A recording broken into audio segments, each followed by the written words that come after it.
sad. Let's have some fun. Willie Nelson is doing a event for Beto O'Rourke. It makes sense for 3 reasons. 1, Willie Nelson is a Texan. Beto O'Rourke is running for Senate in Texas. 2, any sane, sentient human being from, in this case, a moderate Republican to a Maoist will go out and vote for Beto O'Rourke over Ted Cruz. Number 3, Willie Nelson's been a Democrat his whole professional life and has campaigned for Democrats from John Kerry to Dennis Kucinich to Barack Obama.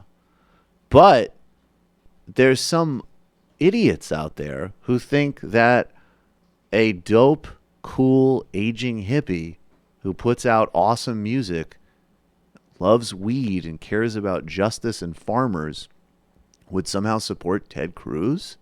And they're sore about this? I mean, I know Snowflake, but this is like delusional Snowflake. Willie Nelson was asked about this by the ladies at The View. He has a good first answer, and then Abby Huntsman, the trust fund baby, the second trust fund baby edition of Republican Oligarchy on The View, is going to follow up with a revealing question, which Willie has the perfect answer to. And people are shocked at that you would support a Democrat. Why? Why? Do they have some misunderstanding of you? I don't know. I guess so, because I've been supporting Democrats all my life, you know. I think they have this image that you don't. Why? I don't know. I have no idea, because I haven't hidden it that much. Are you getting a lot of flack, and how are you dealing with it? Oh, I love flack. You love flack. We're not happy till they're not happy. Yeah. It's you, Ben. Oh, I have another question here. You do. Does it bother you, though, about society that you're judged based off of who you like politically? Do what? Does that bother you that people would be upset about who you personally like politically? Oh, not really, because everybody has an opinion, and everybody has a right to an opinion, so, I think I have one, too. Absolutely. That's the awesome. Perfect. Yeah, Matt, you can tee it off, but I love that response. Well, the way Abby Huntsman asked that, it's clearly like, oh, I'm the conservative always ganged up on over here. Why can't people just let me be a person and ignore that I'm like caping for ghoulish behavior? I'm literally advocating for policies that will personally benefit me and my family at the expense of tens of millions, hundreds of millions of people. And I just wish that people would just treat me like a person. There's a really fine balance between, I agree, I think people who subsume their entire personalities and identities in all social circles just to politics, I don't think that's healthy, and I don't think that's an effective strategy, frankly. On the other hand, the idea that you can tell me like, oh, well, I just want, poor people to starve. I mean, that's just my personal belief. I want gay people to be second-class citizens. That says something fundamentally about who you are as a person. So look, on a level of like socializing and, kibitzing somewhere, it doesn't matter. You can do that with anybody. But as far as like a friendship, and certainly as part of somebody's public presence, obviously their politics are going to reflect on them. And what kind of whiny, self-indulgent snowflake nonsense is that? That's the secret thing, like the intellectual dark web means when they say we're willing to have conversations. What they mean is we're willing to have conversations where no one gets upset and calls us a racist because we're being racist, right? They only have conversations with people who are never going there. Yeah, they'll never go there. I'm willing to have conversations with people who never fundamentally challenge me on anything. That's actually, in that sense, most of the world is a intellectual dark web. It was funny. Like, I was on Thaddeus Russell's podcast recently, and Thaddeus, I would say he's some type of libertarian in my estimation. Very radically different views of the economy. And it was funny because, like, and then we have some really strong agreements on people like Sam Harris. But, like, we had long stretches of that conversation where it was, like, baseline stuff. Like, fundamentally different views of the economy, of healthcare. I don't know. We seem to be able to not only have that conversation, but actually remain like affable with fundamental disagreement, not just like, I'm whining about college students because I don't ever want to be criticized for promoting racism. And I'm whining about college students because we have a garden and it's being trampled by feminists.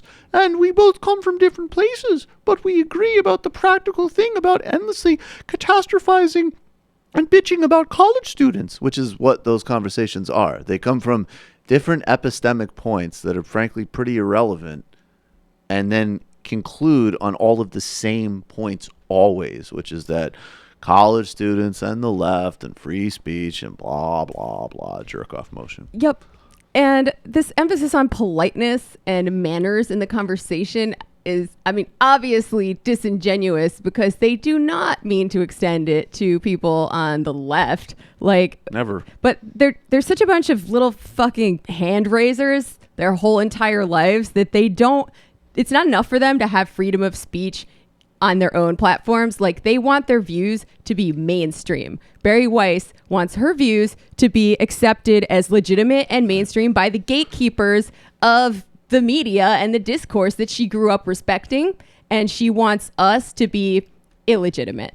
No, it's totally true. And and in her case, and of course, I think there is some shift. I think it's true that in the 90s, somebody like Sam Harris's Politics was the editorial page of the New Republic, and it's not today, obviously. But, Bari Weiss gets fact-tracked at the New York Times. It's the most influential newspaper, certainly in the United States, arguably in the world. And she does it by, going to an Ivy League college and holding the perfect pinpoint of safely, quote-unquote, unconventional opinions, which exactly satiate the, baby boomer center-right to neoliberal readership that, sort of gets we should have a little bit of social programs, but these college students are really out of control, and Israel needs to murder people because, what these Palestinians are like. And, Bari Weiss, she nailed it again. And it's so controversial that somehow she always writes exactly what I think, but there's this imagined horde out there somewhere that disagrees with me that has no actual power. I consider myself a there's no light without heat kind of guy when it comes to these sorts of things. And I actually think that, all these, Brett Stevens announcing he's done with Twitter because it's toxic or whatever. That's a democratic victory, and you can take that because, the fact that we have these new communications technologies that allows us in sort of symbolically violent communication disagreements, right? And we have historically low levels of political violence still, right? There's still political violence, but compared to Weimar Germany, right? And I think that's actually a good thing, and I think that's why things like Medicare for all, people are just those ideas do win on a long enough time scale. So I think where we can have disagreements where I call you a racist and say what you're doing is a racist. That's the type of open exchange I want. And by the way, to you, and you also make this point too. I've been called a racist by, as an example, people who were, making ludicrous arguments on behalf of Hillary Clinton. I've been called a sexist. We've all been called. Same. Yeah. I've been called a racist, and I've been accused of internalized misogyny.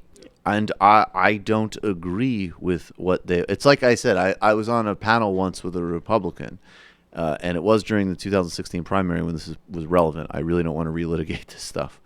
But I was talking about the unbelievably cynical deployment of those issues by the Clinton campaign. And this Republican was like, it's unbelievable to hear one of you guys talk about it because it happens to us all the time. And I said, I could tell you the difference. You're racist. I'm not. So when it's about you, it makes sense. And I know that a certain type of dweeb in the audience can be like, he's stating his own double standards. No, I'm stating a qualitative distinction between following an argument that if somebody says to me, you're ignoring a majority, which is literally one thing I got at one point before a South Carolina primary. Most, African-American state legislators have endorsed Hillary. You support Bernie. You're racist by not agreeing with them. That's an insane, demented, dumb, ridiculous, essentialist argument. I disagree with it. You support a party and have campaigned on everything from Willie Horton ads to vastly increasing prisons and eliminating women's rights across the board. So therefore, those words apply to you. But I think that's another good point, though. It's like even in those conversations, sometimes people will bring that heat, and that heat is actually not well reasoned, not well argued, wrong and cynical. And guess what? If you have legs, you can respond to that. There's a little phrase called "if the shoe fits, wear it." Right. I mean, I'm not attached to Sam Harris being a racist, and I'm even willing to concede that by the unbelievably ridiculous, impoverished, hyper-personalized versions that these idiots peddle, that he's not. Okay, sure, I don't think that Sam Harris wakes up and thinks, how can I hurt African Americans? And I don't think he meets somebody who's Mexican and hates them. But I do know that as a public actor, he is a mass promoter of racist and bigoted ideas. And so therefore, I say he's a racist. And also, conversely, for people on the other tip, I don't think people who do impressions and jokes are racist for doing them. Sorry, I don't. Well, it depends on the impression and the joke and the context and all of that Sure, stuff. you can have those you can have those conversations, but not some people would say just as a matter of granite statement. Well, that going there, and I don't agree We with that. need to define what we mean by racist, because, for instance, Bodega Boys, which we mentioned earlier, they do Right. impressions of people all the time, and they open acknowledge okay, we did a Dominican voice. Yeah. That's mad racist, right? But that's what they say, and it turns out that that's not what they're about, though, right? That's not their project. That's not who they are. And they acknowledge that that's what they're doing, because. Right. Racist is it's not necessarily a moral judgment. It's describing a type of activity. So when Sam Harris is and Charles Murray are talking about IQ of races, they're literally being racist, and that's the problem with Charles Murray. He's looking at race as a predictor of unintelligence. When there's sort of an impression, right? That is sort of it's playing on different racial categories, but it's not sort of making a prediction about an individual person based on the race, right? It's or perpetuating the structural barriers and narratives and things that actually keep it can be those systems in place. deconstructive. It can be deconstructive. It can also just be funny, which is valuable and an innate reward in and of itself. You're calling from a